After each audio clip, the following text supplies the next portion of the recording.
all the self-work and the self-love that you've been putting in and cultivating is so that you can walk in your authenticity. And this is the key to being able to hear God more clearly and accurately, so that you no longer have self-doubt and you no longer are distracted or manipulated or pressured by the outside noise and by the outside opinions and outside influence, because you cannot look outside of you for the answers that are going to keep you in alignment with your divine purpose, with your high calling, are going to be found within.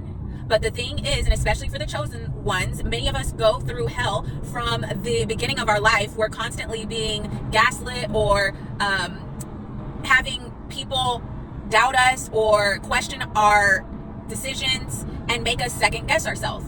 So we've been conditioned to constantly second guess ourselves or to suppress parts of ourselves, to shrink.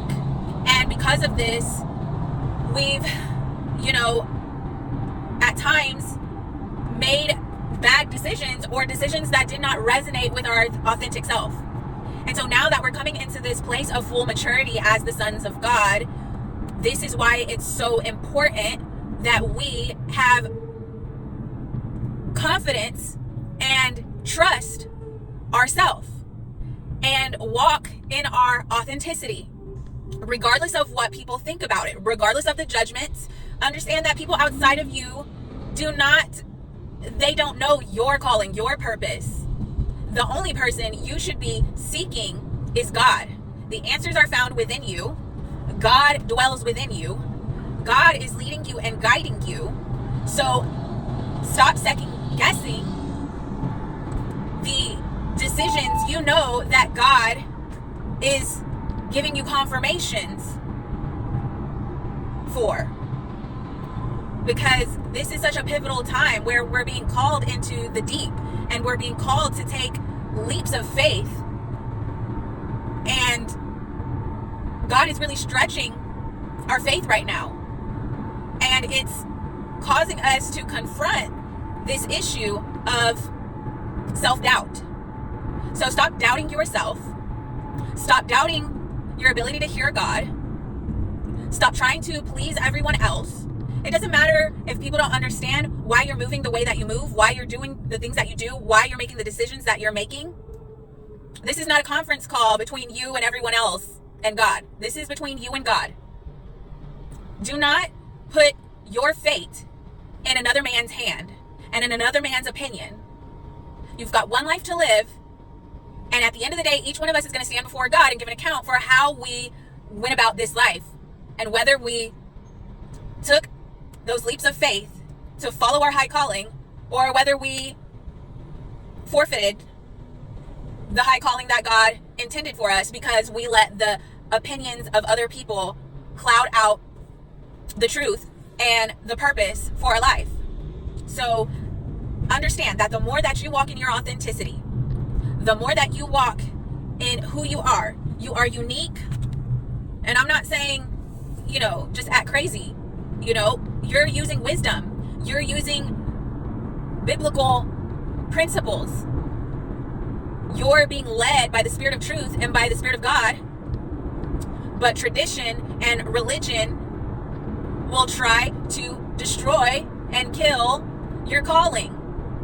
And, most people that are being used by the enemy to trip you up don't even realize that they're being used by the enemy to trip you up. It's just that they are still conditioned to shrink parts of themselves, to people please, to go by the norms that tradition or society or traditional religion tells you is right. But Jesus broke the mold. He offended the religious people because he stayed true to his calling, and it didn't always look conventional.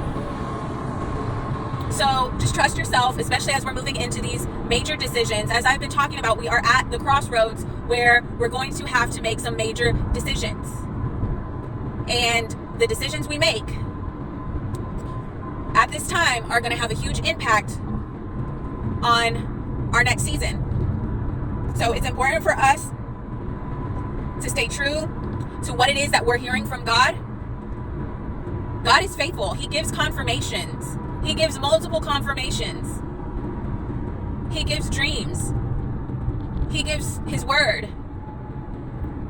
And people say the Bible contradicts itself, but it doesn't. It gives you wisdom for different scenarios and different situations. And through the Spirit of God, you have to know when to apply what scripture. So, trust yourself. Trust your relationship with God. If you have a pure heart, if your heart is genuinely to fulfill God's call for your life and to see other people and help other people fulfill their call for their lives, and you genuinely love God and you genuinely just want to see people win and want to do good, then trust that God is guiding you and talking to you and giving you all the confirmations and the signs that you need, that you can be sure you're making the right choices for your life. God gave me the word segura yesterday, and it means secure. It means secure. God is making sure that your path is secure in Him. God is making sure that you are divinely protected and guided in fulfilling this call. He's not going to let you fall. He's not going to let you fail, but you're going to have to tune out all the other noises that are coming in to try to compete with the voice of God over your life. So be blessed.